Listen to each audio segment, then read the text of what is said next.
Tushar Pradhan, who's the CIO of HSBC Global Asset Management, joins us on the show right now. Tushar, it's good to have you on the show. Let's first start off with understanding your outlook on 2013. Now, after rewarding 2012, what do you expect from the new year? Well, that's an interesting question because we had actually put out a note in early 2012 which we thought that this last year as it went about would be a year of surprises. It would be where returns would come really from an unexpected source, and that's actually played out. What we actually look for in the future is that there is a return to risk preference, or what we call as risk love, across the globe. So I think the very, very strong FII inflow that we saw this year, which is now close to $21 billion for the year, I think is not going to taper off or shut down completely. I think the continued interest in risk assets because of a very large QE3 plus or whatever you call it in the US, global liquidity flows will continue to remain pretty strong, and I think India will be a very strong recipient of those. My only fear is that fundamentally India is not looking very exciting for two reasons. One is that we are running a very large fiscal deficit. On top of it, we will have an election year a year from now, which would mean that the environment is not conducive for a longer term government interaction to ensure that the capital markets improve.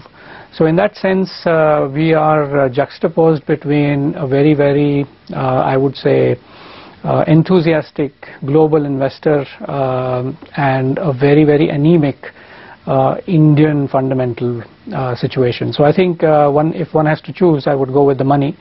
I would think that higher inflows into the country will drive the market higher. I was wondering, Tushar, just wondering, do you think that the next big trigger could be rate cuts? I mean, could that be a trigger that could override the other risks?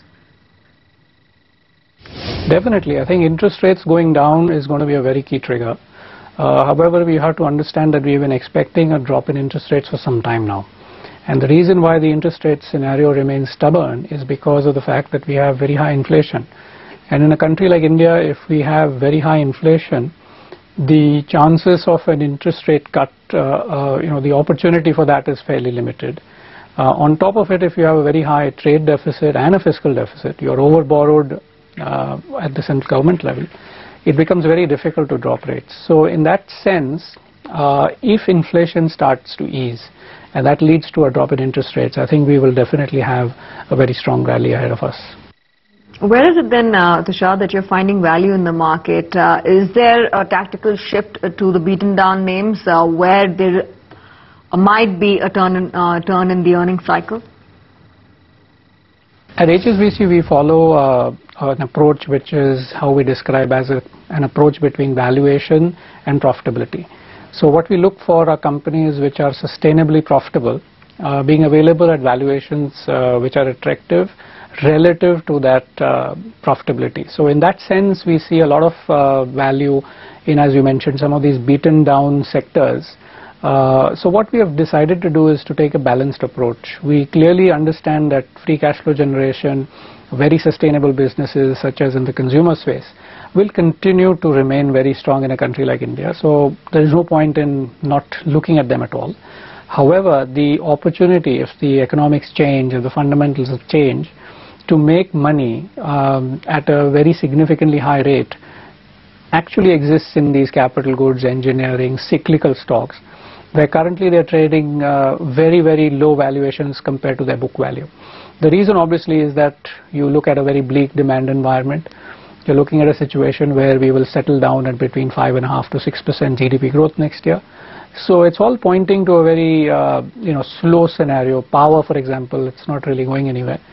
And all of that is getting reflected in the price. I think at some point of time when the reforms restart, and that's a big hope that we have, all of these companies have the potential of actually outperforming each of the other companies that we talk of today, simply for the fact that they are beaten down, and once their potential returns, the readjustment to value is very quick in the market. So I think it's helpful to take a balanced view, and currently we are doing that.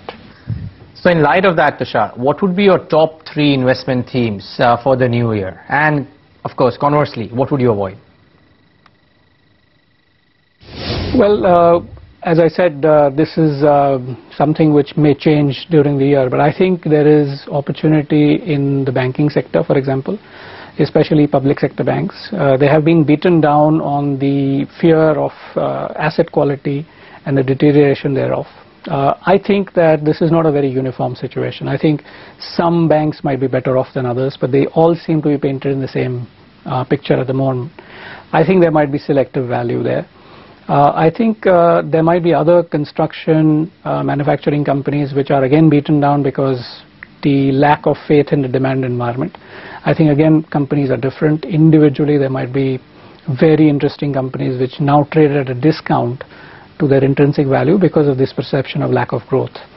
I think we will stay away from high-priced consumer companies as of now, because I think if the demand environment for investment changes, then the 12 to 13% kind of steady growth that they show becomes a little unattractive where there is much more returns to be made elsewhere. So I think a little bit of risk going forward. I'm not saying this is a done deal, but I think taking on some risk might be useful at this time. Do you think that policy-linked sectors like media, aviation, retail would also draw interest in 2013, given just the favorable policy bent there is to push those sectors further? I think we continue to not like companies which are very exposed to regulation, and their fortunes depend a lot in terms of where the regulatory policy goes. So, for example, a company might be great, but any change in the environment on regulation may force the company to take a big hit for no fault of theirs. Not all of them, again, because the environment in which each of these state-run companies run are different. But if I would say the largest exposure to regulation is telecom at the moment, where we've seen the way the 2G licenses go, the 3G licenses go, and eventually when the 4G license will come up. These are huge costs to pay to remain in the business. I think these are sectors which may find some challenge going forward. There might be other examples as where the regulations can play a very large role. Finally, Tushar, how would you sum up your outlook for 2013 for India? If you look at the absolute level of the market, if you take the 15.5 times 1 year forward, and we're talking about March, which is just about 3 months away from now, that traditionally for India, compared to its historical value, is not expensive. However, if you look at the rest of the world, which includes the developed world, even the emerging markets, except for maybe 1 or 2 markets, we still are expensive to most of the other markets. So the entire call is whether you believe that relative valuation compared to our own historical valuation is the one to look at, or should we look at the globe in the whole and say, look, it's expensive compared to the rest of the world. I think the growth prospects for India remain very strong, and I think our returns expectation, if they are reasonable, for example, this year to date, we've made a return close to 30% on the index. I think expecting a 30% return next year would be high. But I wouldn't really be unhappy to say that, could it be 15%? Could it be somewhere closer to 18%? With the earnings growth turning around, and if there is any hope for the economic environment to improve, I think that's very easily possible within the range of the valuations as we stand today. Good having you, Tushar. Thanks so much for taking the time out and joining us.